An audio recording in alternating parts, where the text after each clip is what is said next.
안녕하세요. 마니케어 뉴스 케어만입니다. 오늘도 깊이 있는 리포트로 여러분들에게 즐거움을 주도록 노력해 보도록 하겠습니다.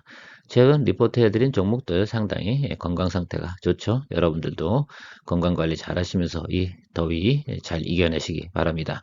건강을 위해서 또 우리가 생각하면 또 바이오 관련된 기업들을 우리가 이야기 나눠보면 좋지 않을까라고 생각을 하고요. 자, ST팜에 대해서 오늘 한번 여러분들하고 이야기 나눠보도록 하겠습니다. 자, 무엇보다도 동사 같은 경우는 올리고 핵산, mRNA 관련된 거 생산하는 회사고요. 그걸 납품하는 내용들에 따라서 영업이익이 위아래로 움직이는 내용들이다라는 회사라고 생각하시면 될 것 같은데요. 자, 그런데 괜찮을 것 같습니다. 그리고 2분기 또 제가 4월 중순쯤에 여러분들의 리포트 한번 드렸고, 당시에도 3분기, 4분기에서 상당히 큰 변화가 올 것이다 라고 이야기 드린 적이 있습니다. 동사는 계속해서 이야기를 하고 있어요. 우리는 3, 4분기 상당히 좋을 겁니다. 우리가 1분기 때 얘기했던 연초 목표 충분히 달성할 수 있습니다. 이런 이야기들을 하고 있습니다. 자, 그런 것들이 어떤 뉘앙스로 전달되고 있는지에 대해서 확인해 보고요. 저는 투자 대상으로 잡아도 상당히 좋지 않을까라고 생각을 하고 있습니다. 보통은 4개의 증권사들의 지금 어닝 컨센서스의 타겟은 11만 원 정도로 나오고 있습니다. 현재 주가 대비해서 약 30에서 40% 정도 업사이드가 우리가 보이는 내용들이다 생각하시면 될 것 같아요. 그러니까 우리가 또 체크해 봐야 되겠죠. 왜? 3분기, 4분기 이제 5달밖에 안 남았지 않습니까? 올해가 가기 전까지. 그러면 그 정도면 괜찮지 않습니까? 월에 10% 정도는 충분히 메이킹 가능하다라는 부분도 생각해 볼 수가 있습니다. 자, 그러니까 오늘도 리포트가 좋다 생각하시면 좋아요, 구독, 그리고 제가 제일 좋아하는 멤버십 많이 부탁드리도록 하겠습니다. 멤버십 회원들에게는 궁금증을 해소해드리는 댓글과 특별 영상들을 제공해드리고 있습니다. ST팜이 연초 가이던스 발표한 거 계속 유지하겠다라고 말을 하고 있고요. 연초 같은 경우 이렇게 얘기했어요. 전년도 대비해서 100억 정도 더 영업이익을 더 낼 수 있을 것이다 라고 발표했고요. 자, 그런 과정에 우리가 1분기 때는 괜찮았어. 예상대로 가네. 근데 2분기 때 어땠습니까? 별로 안 좋았어요. 그래서 이거 뭐 제대로 가는 거 맞아? 그런데 2분기 실적 발표하는 현장에서 이렇게 얘기를 했다고 합니다. 우리 충분히 되거든요 라고 했다고 합니다. 자, 그 부분이 상당히 중요한 것 같습니다. 5개월도 남지 않은 시점에서 여러분 그걸 갖다가 그 회사가 뻥을 칠까요? 그 정도라 그러면 시장에서 만약에 신뢰도가 크게 훼손됐을 거다라고 생각합니다. 적어도 정당한 이유 이런 것들이 충분히 존재하지 않는 이상은 그 다음부터는 동사가 발표하는 어닝 가이던스에 대해서는 아마 애널리스트들이 인정하지 않을 것이니까 말이에요. 그래서 우리가 그 점을 좀 체크해 보시고요. 일단 2분기 때는 상당히 안 좋았어요. 그러니까 보통 한 1년 목표치를 달성하고 그 정도 아까 연초에 말했던 거 달성하려고 그러면 2분기 때 뭐 한 적어도 영업이익이 한 50억은 나와야 되지 않냐 뭐 이런 이야기들 했고 한 적어도 40억대 30억대는 때려줘야 되는데 안 나온 부분 때문에 상당히 주가가 더 조정을 받았습니다. 항상 우리가 그렇죠. 주가라는 것들이 움직임이 그렇습니다. 예상치가 좋아서 잘 나왔고요. 뭐 이렇게 안 좋으면 주가가 눌려앉고 그래서 하단을 잡아주고 상단을 잡아주고 이런 모습들이 생기죠. 그래서 우리가 주가의 움직임에 따라서 상당히 중요하게 움직이는 것이 바로 어닝 가이던스가 상당히 중요하고 어닝의 실적 발표가 나왔을 때 그걸 갖다가 확인해보는 그런 과정들을 걸쳐 나가는 것들이다라고 생각하시면 좋을 것 같습니다. 자, 그런 방식으로 투자해야지 우리가 미스테이크가 나와도 계속해서 우리가 추종해 나갈 수 있는 것이다라고 생각을 하고 있습니다. 계속해서 수주는 상당히 좋다라고 이야기하고 있습니다. 수주 없이 무슨 자신감으로 그런 이야기를 하겠어요. 이미 2분기 정도면 3, 4분기 물량을 확보한 게 있다라는 뜻으로 해석해도 되지 않을까라고 생각하고 있습니다. 자, 근데 동사 같은 경우는 특이한 점이 있습니다. 항상부터요. 4분기 때 어닝 피가 그러니까 매출이 최고치고 나옵니다. 3, 4분기 때. 이것이 뭐 우리가 2020년대 들어서면서부터 쭉 나타난 현상들인데요.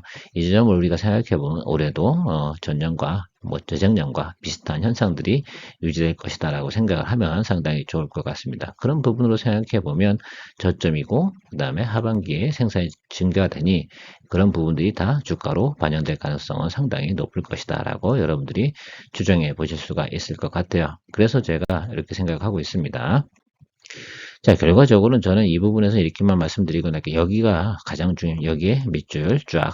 서한샘 선생 혹시 기억나십니까? 제가 고등학교 다닐 때 그 선생이 카세트 테이프나 강의를 들을 때 보면 항상 뭐예요? 밑줄 짝이라고 하는데 저는 이 부분에 가장 방점을 주도록 하겠습니다. 실적 발표하는 과정에서 이렇게 생각, 여러분들이 대표이사라면 저걸 갖다가 오케이 하겠어요? 우리 3, 4분기 충분해요. 근데 5개월도 안 남은 시점에서 저렇게 이야기할 수 있는 거. 실제로는 뭐라고 얘기한 겁니까? 우리 예상보다 더 많이 할 거야. 그 정도라는 건 수주 물량에 대해서 확실히 좀 자신감이 있다라고 판단을 주도록 하겠습니다. 왜냐? 저걸 잘못 발표하게 되면 내년도부터 동사가 발표하는 가이던스는 우리가 신뢰성이 상당히 떨어지니까요. 상당히 큰 문제가 발생이 됩니다. 아무려면 한 회사에서 IR을 하는 과정에서 저 문제가 그렇게 나올 정도는 아니겠죠. 그래서 저는 믿도록 하겠습니다. 여러분은 믿을지 안 믿을지에 대해서 여러분들도 잘 생각해 보시면서 판단 내리면 좋을 것 같고, 저는 어쨌든 여기에 밑줄을 쫙 긋도록 하겠습니다. 자, 그러니까 우리가 생각해 보면 노바티스에서 렉비오 매출 중에서 항상 지금 예상치 나오는 게 그렇구나. 지금도 이 쿼터 나온 내용도 이렇게 계속 증가되고 있어요. 그러면 이것들이 윗단으로 이렇게 올라가겠죠. 그다음에 해마다 증가하고 있는 모습도 우리가 생각할 수 있고, 앞으로 위탁 생산적인 글로벌 산업 신약 진행되는 것들도 이렇게 수주가 계속해서 나오고 있다는 부분도 상당히 중요합니다. 아무튼 그 하반기에 전반기보다 2배 이상의 매출은 충분히 이루어질 것으로 추정이 된다라는 것들이 이제 결과적으로는 애널리스트의 가이던스다라고 생각하시면 좋을 것 같습니다. 자, 어닝 가이던스, 포워드 가이던스 살펴보면서 정리할 건데요. 먼저 하이투자증권에서 만든 자료부터 살펴보도록 하겠습니다. 자, 2022년도의 모습을 우리가 살펴보면 3쿼터, 4쿼터 나가면서 상당히 매출액이 증가하면서 영업이익도 늘어났음을 우리가 알 수 있고요. 올해는 2023년도 포워드 가이던스는 3분기, 4분기 때 상당히 좋을 것이다라는 것들입니다. 우리가 체크해 볼 수가 있습니다. 그래서 이 부분들이 이렇게 진행되는 것들이니까 지금 우리가 체크를 좀 해보면 조금 일단 미스가 난 부분도 있지만 결과적으로는 3, 4분기에 상당히 좋을 거다. 이런 부분들은 뭐 사실은 규정사실인 것 같습니다. 그래서 우리가 키움증권 것도 한번 살펴보도록 하면요.